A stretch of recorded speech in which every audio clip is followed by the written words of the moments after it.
siyaaduu namaan ta'u qofaa jiraachuu si danda'u abdiin jiru koo boruu homaa si malee jiru homtuu si malee jiru abdiin jiru kan boruu homtuu si malee jiru homaa si malee jiru.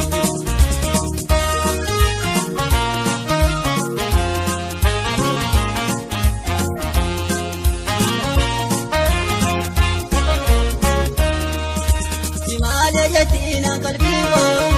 diwaani toltina jiruko jireenyi kofaana bitaane fageenya karaaf qoodamnaani abdiin koosumaa waaqataane abdaanii nafnuu faffacaane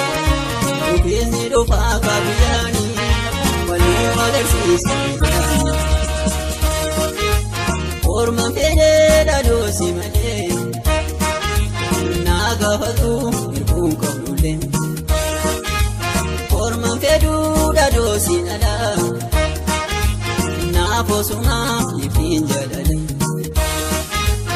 ormaan fedhee dhadhoosi malee naa gaafatu hirbuun qabnule ormaan fedhuu dhadhoosi dhala naafoosumaa ifiin jaalale.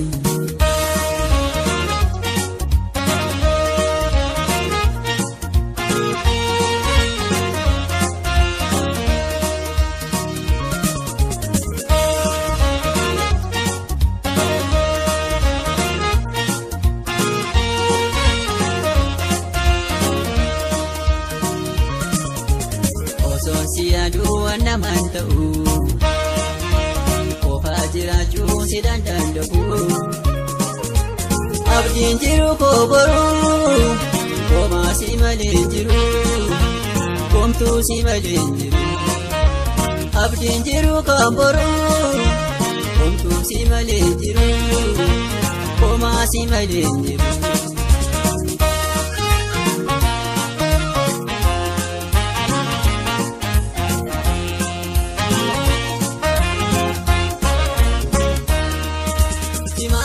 Tina kalbiiko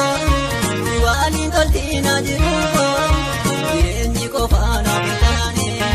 fageenya karaaf qoodamnaani abdiin koosumaa waaqataane abdaanii nafnuu faffacaane dhufiinsi dhufaa kaabiyyaani walii agarsiisanii ormaan fedhee dhadhoosi malee naa gaafatu hirbuun qabnule ormaan fedhuu dhadhoosi dhala naafoosumaa ifiin jaalale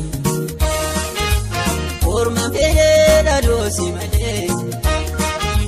naa gaafatu hirbuun qabnule ormaan fedhuu dhadhoosi dhala naafoosumaa ifiin jaalale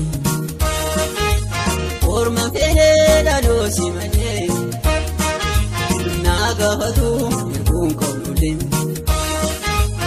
ormaan fedhuu dhadhoosi dhala naafoosumaa ifiin jaalale ormaan fedhee dhadhoosi malee naa gaafatu hirbuun qabnule.